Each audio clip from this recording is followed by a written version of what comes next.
If you agree that respect should never depend on appearances, but on the life someone has lived and the sacrifices they've made, like and subscribe. Because this story is about a moment when the world judged too quickly and the truth brought everyone to silence. It didn't start with flashing lights or handcuffs. It started with something small. A folded envelope in a pocket, her name typed neatly across the front, and a mall bag swinging gently from her wrist. No one in that building knew what the envelope carried. Orders, official and sealed. Nor that the young woman in her late 20s carrying it was someone the highest brass in the military would salute. To the people around her, she was just another face in the crowd, dressed in jeans and a plain jacket, blending into the Saturday bustle of the mall. She had stopped to pick up a gift before her next assignment. Something ordinary, a small reminder of normal life before duty called again. But ordinary was never how her story went, and it was in that moment of simplicity that everything took a turn. A cop, working extra hours to cover mall security, noticed her lingering near a display. Maybe he didn't like the way she looked. Too young, too quiet, too out of place in a shop where customers carried designer bags and perfume samples. Maybe he was just tired, looking for someone to make an example of. Whatever the reason, suspicion hardened on his face. And in his eyes, she wasn't a decorated officer with a history that could fill books. She was just a suspect. He followed her out of the store, hand hovering near his belt, his voice sharp enough to cut the air. "Ma'am, I'm going to need to see what's in that bag," he demanded, drawing eyes from shoppers as they slowed, curiosity replacing casual browsing.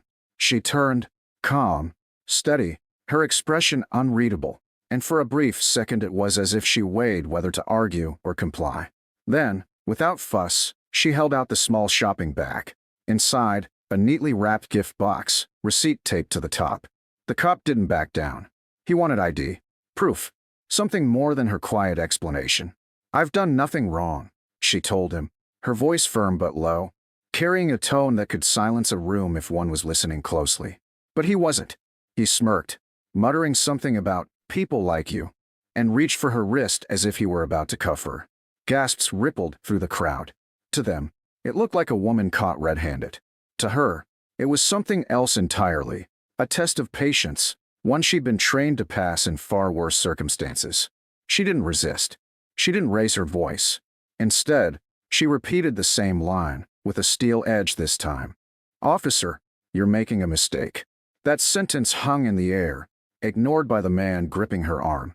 He thought he held authority in his hands. He thought she was powerless because she wasn't in uniform, because the medals and ribbons that told her story were tucked away, not pinned to her chest.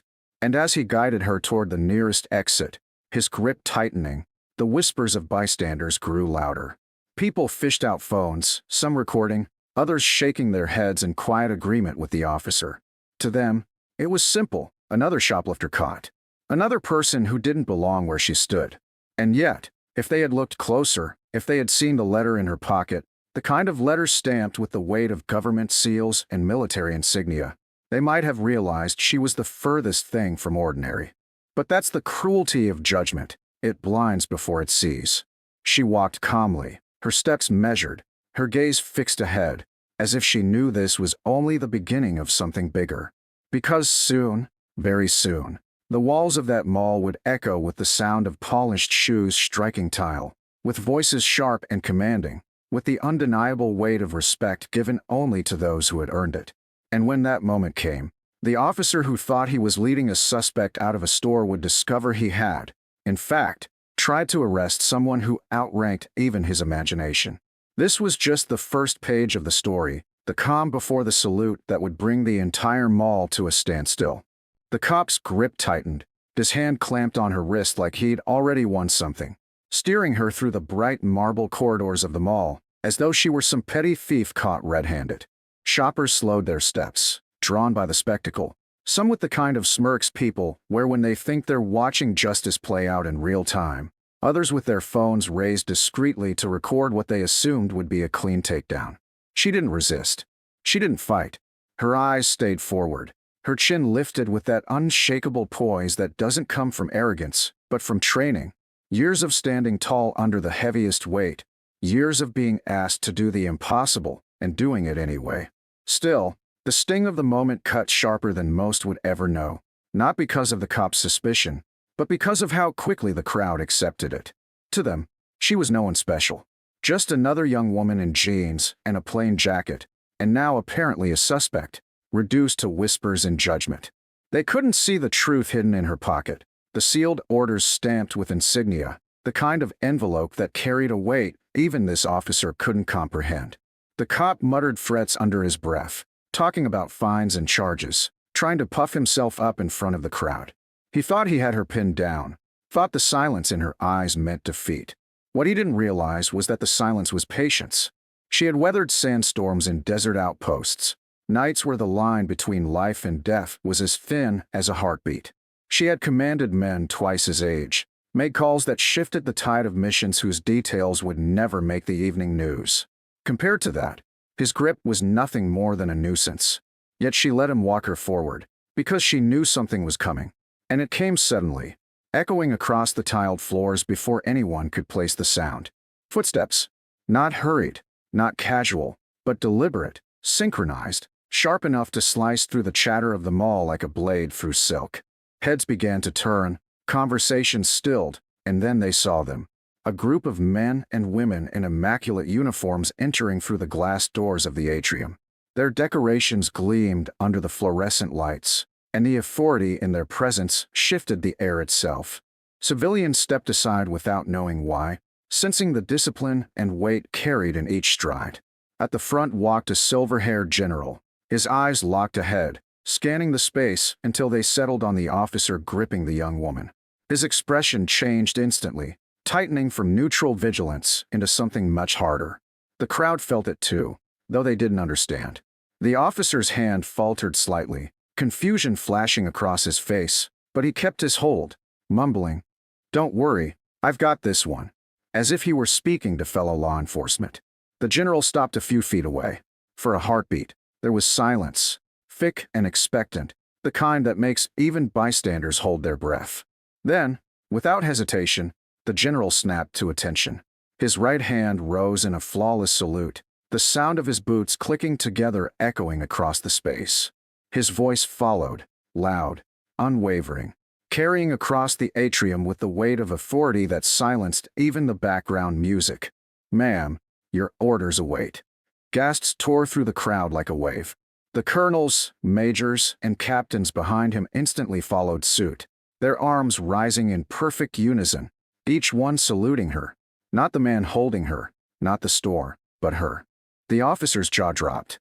His grip vanished from her wrist as though her skin had burned him, his face draining pale as the reality crashed down. The murmurs of the crowd transformed into shocked questions. "Did you see that? Who is she? Oh my God, they're saluting her." Cameras zoomed in, shaky hands trying to capture the impossible moment playing out before them. She didn't move quickly. She didn't gloat.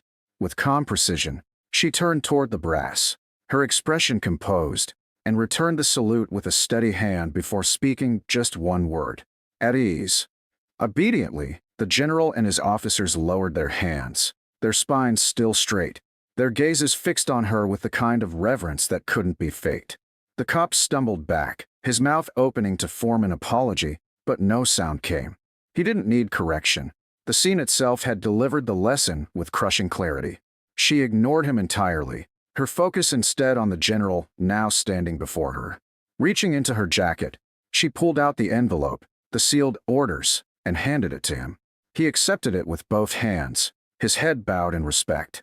The moment was heavy with silence, the entire mall frozen, every shopper, every employee, every onlooker suspended between disbelief and awe. For them, the story had flipped in seconds. The young woman they thought was powerless had just been revealed as someone who commanded even the most decorated figures in the nation's service. And in that revelation, the weight of judgment fell back on everyone who had sneered, whispered, or laughed.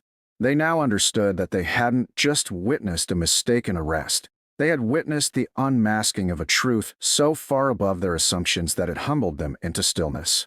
She turned, the brass falling into step at her side, their boots striking in rhythm, the sound reverberating through the stunned silence of the mall. Together, they walked toward the exit, and the crowd parted like waters splitting for stone, not out of fear, but in awe. Behind them, the cop stood frozen in shame, his authority stripped away by 5 words that would haunt him long after the echoes of polished boots faded. "Ma'am, your orders await." The mall was still humming with the echo of polished boots long after she and the officers had passed through the wide glass doors, leaving behind a silence so heavy it felt almost sacred. The crowd that had gathered didn't disperse immediately. People stood rooted in place, staring at the empty space where she'd walked, whispering to each other with wide eyes, clutching phones that had recorded what no one would have believed without proof. The cop, the one who had so confidently grabbed her wrist, remained frozen, his face slack and pale, the badge on his chest suddenly feeling like a toy compared to the reality he had just witnessed.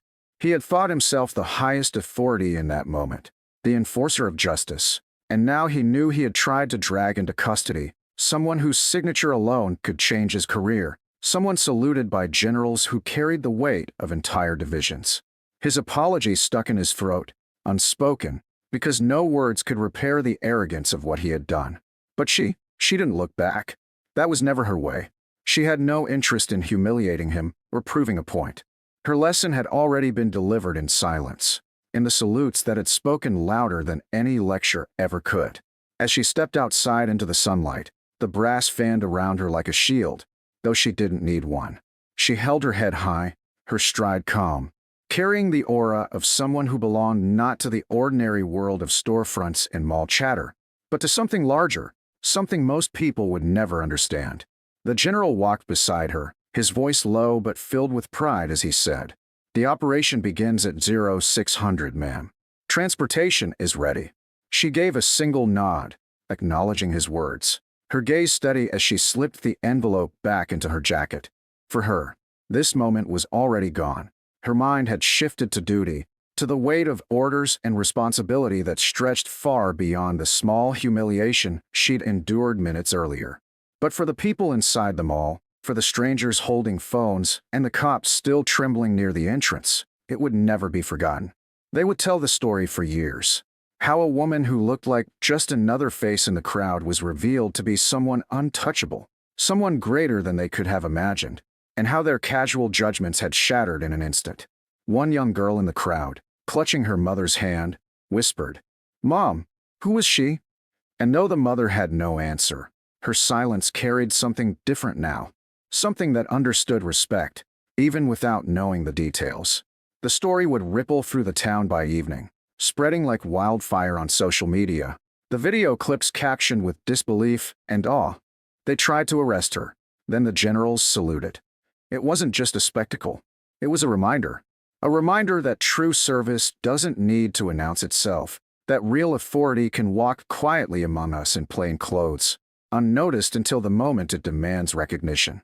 Back inside, the cop finally managed to move, dragging himself toward the break room, his body heavy with the weight of shame. He collapsed into a chair, replaying the moment over and over. The salute, the sharp command of "at ease," the way every head had turned not to him but to her. He had thought he was enforcing the law, but instead he had exposed his own arrogance, his tendency to judge by appearance rather than reality. And that was a lesson he would never forget. He would remember her words, calm and sharp as steel, "You're making a mistake." At the time, he'd laughed. Now he understood. Those words had been not just a warning, but a truth that would echo in him every time he reached for his badge.